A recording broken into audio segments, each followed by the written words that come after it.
নমস্কার বন্ধুরা, West Bengal state university semester 4 Rabindra সাহিত্য নিয়ে সাজেশন দিচ্ছি। পেপার কোড সিসি 9 পেপারের সাজেশন 2024 সালে যারা পরীক্ষা দেবে 10 নম্বরের জন্য প্রথম ইউনিট থেকে পড়বে, ঘরে বাইরে থেকে পড়বে। ঘরে বাইরে উপন্যাসটি শ্রেণী বিচার করো অথবা গোত্র নির্ণয় করো, অথবা রাজনৈতিক উপন্যাস হিসেবে ঘরে বাইরে উপন্যাসের সার্থকতা বিচার করো, অথবা রাজনৈতিক আবহে ত্রিকোণ সম্পর্ক সূক্ষ্ম মনস্তাত্ত্বিকতা কিভাবে ঘরে বাইরে উপন্যাসে পরিস্ফুটিত হয়েছে আলোচনা করো, অথবা আত্মকথা কিভাবে ঘরে বাইরে উপন্যাসের গঠন বিন্যাসকে করে তুলেছে অভিনব আলোচনা করো, অথবা ঘরে বাইরে উপন্যাসটি কার লেখা, কবে প্রকাশিত, কোন প্রেক্ষাপটে রচিত এই উপন্যাস। ঘরে বাইরে উপন্যাসটির শ্রেণীগত বিচার কি জাতীয় উপন্যাস, গঠনগত বিচার এটি কি জাতীয় উপন্যাস, উপন্যাসটিতে কয়টি পরিচ্ছেদ বিভাজন আছে। এটা অথবা হবে না, এটা একটা আলাদা কোশ্চেন। পরের কোশ্চেন, ঘরে বাইরে উপন্যাসের নামকরণের সার্থকতা আলোচনা করো। ঘরে বাইরে উপন্যাসের মধ্যে দিয়ে দুটি সমান্তরাল প্রভাব রয়েছে, প্রথমটি রাজনৈতিক, দ্বিতীয়টি সামাজিক, আলোচনা করো। বন্ধুরা, যেগুলো স্টার দিয়ে রেখেছি সেগুলো ভালো করে পড়বে, আশা করছি সেখান থেকেই আসবে।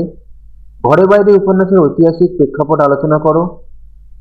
যে সামাজিক রাজনৈতিক স্তর পরম্পরায় রবীন্দ্রনাথ ঘর ও বাইরে ব্যঞ্জনাকে দৃশ্যপটের মাধ্যমে উপস্থাপিত করেছেন তার পরিচয় দাও। ঘরে বাইরে উপন্যাসের সন্দীপ চরিত্র বৈশিষ্ট্যাবলী আলোচনা করো। মিথিলেশ চরিত্রটি ঘরে বাইরে উপন্যাসের প্রেক্ষাপটে পরিপ্রেক্ষিতে বিচার করো, অথবা ঘরে বাইরে মিথিলেশ রবীন্দ্র বিশ্বাসেরই প্রতিরূপ আলোচনা করো। প্রাচীন সাহিত্য থেকে পড়বে, শকুন্তলা প্রবন্ধে পাশ্চাত্যের কোন কোন নারীর তুলনা এসেছে আলোচনা করো। স্টারগুলো ভালো করে পড়বে।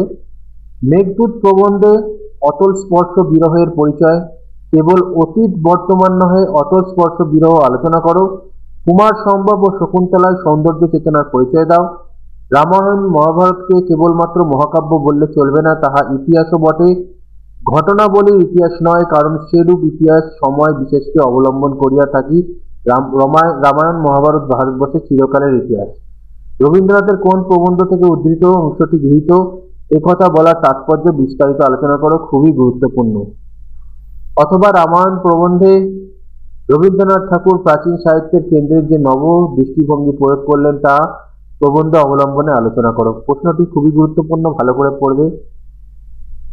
পরের প্রশ্ন, রবীন্দ্রনাথ ঠাকুর কিভাবে কালিদাসের মেঘদূত অভিনব ব্যাখ্যা প্রদান করলেন, প্রাচীন সাহিত্যের অন্তর্গত মেঘদূত প্রবন্ধ অবলম্বনে তা আলোচনা করো। এটাও অসম্ভব গুরুত্বপূর্ণ। প্রশ্নটি তোমাদের ইউনিভার্সিটি ক্যালকাটা হোক বা রবীন্দ্র ভারতী হোক, প্রতি ইউনিভার্সিটিতে কোনো না কোনো পরীক্ষায় কিন্তু এসেছে। পরের কোশ্চেন, কিন্তু কেবল অতীত বর্তমান নহে প্রত্যেক মানুষের মধ্যে অতল স্পর্শ বিরহ প্রবন্ধ থেকে নেওয়া হয়েছে, কোন প্রবন্ধ থেকে নেওয়া হয়েছে তাৎপর্য ব্যাখ্যা করো। এটা কোন প্রবন্ধ থেকে নেওয়া হয়েছে কথা হবে। পরের কোশ্চেন, এটা গুরুত্বপূর্ণ রয়েছে, পড়বে। কাব্যে উপেক্ষিতা প্রবন্ধে কোন কোন নারীর উপেক্ষিত হওয়ার কথা বলা হয়েছে, অসম্ভব গুরুত্বপূর্ণ। কুমার সম্ভব এবং শকুন্তলায় কবি দেখিয়েছেন মোহে যাহা অকৃতার্থ নঙ্গলে তাহা পরিসমাপ্ত। মহাকবি কালিদাসের এই বোধ আদর্শকে একত্র সংহত করেছেন প্রাচীন সাহিত্যে রবীন্দ্রনাথ, আলোচনা করো। কাব্যের উপেক্ষিতা প্রবন্ধটিতে রবীন্দ্রনাথের মতে উপেক্ষিতা কারা, কেন এদের উপেক্ষিতা বলেছেন।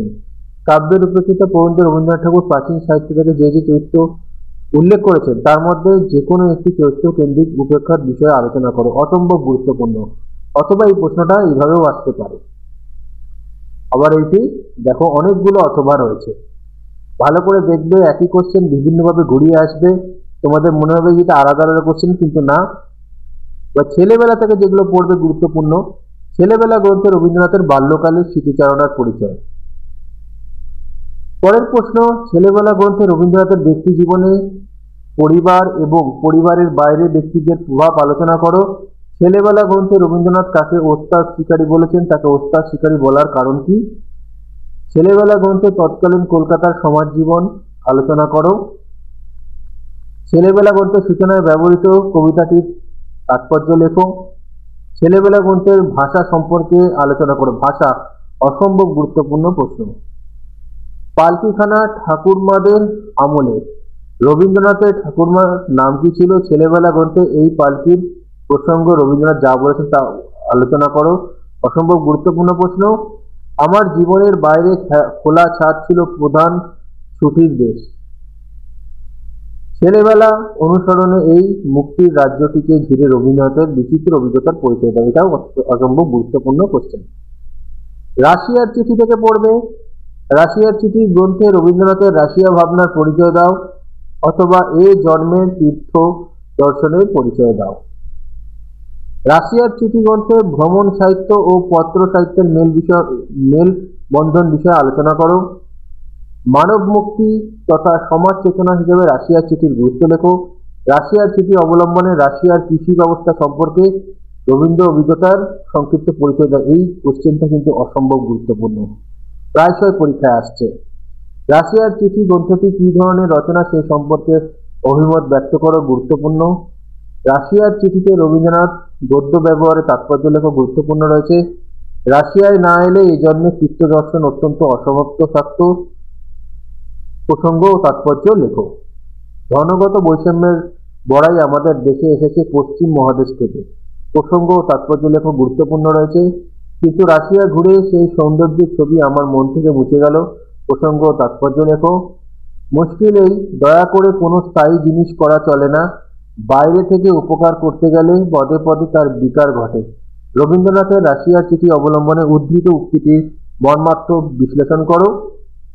সোভিয়েত শিক্ষাকে কিভাবে প্রাণবান করে তুলেছে রাশিয়ার চিঠি অনুসরণ করে শিক্ষার সেই বিরাট পর্ব, এর পরিচয় দাও। অসম্ভব গুরুত্বপূর্ণ প্রশ্ন। পরের প্রশ্ন, বলশেভিক অর্থনীতি সম্বন্ধে আমার মত কি? একথা অনেকে আমাকে জিজ্ঞাসা করে থাকেন। রাশিয়ার চিঠিতে এই প্রসঙ্গে রবীন্দ্রনাথ যে অভিমত ব্যক্ত করেছেন তা নিজের ভাষায় লেখো। দেখো, যে অনেকগুলো কোশ্চেন রয়েছে 12টা, কিন্তু 12টা পড়তে হবে না। যেগুলো স্টার দিয়ে দিয়েছি সেগুলো কিন্তু পড়বে। এখানে 12টা কোশ্চেন, এগুলো সব গুরুত্বপূর্ণ রয়েছে, তার মধ্যে স্টারগুলো পড়ে নেবে তোমরা। 5 নম্বর এগুলো পড়বে। 5 নম্বরের প্রশ্নগুলো অনেক পড়তে হয়, কারণ বইয়ের একেবারে টেক্সট থেকে একেবারে লাইন তুলে দেয়।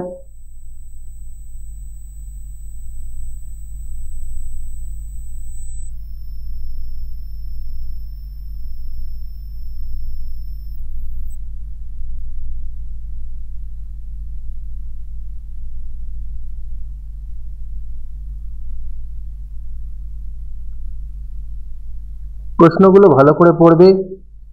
আশা করছি এখান থেকে তোমরা প্রয়োজনীয় সকল কোশ্চেন কমন পেয়ে যাবে। আর এই 18টা 5 নম্বরের কোশ্চেন হলো, আর যেগুলো স্টার দিয়ে দিয়েছি, বড় প্রশ্ন যেগুলো স্টার দিয়েছি সেগুলোই ভালো করে পড়বে, সেখান থেকেই আশা রাখছি কমন এসে যাবে। আর রাশিয়ার চিঠিতে 12টা কোশ্চেন থেকে ভয় পাবে না, ম্যাক্সিমাম কোশ্চেনের অ্যান্সার কিন্তু সেম। যেগুলো স্টার দিয়ে দিয়েছি সেগুলো যদি ভালো করে পড়ো তাহলে বাকিগুলোও তোমাদের পড়া হয়ে যাবে। ভিডিওটা ভালো লাগলে লাইক করে দিও।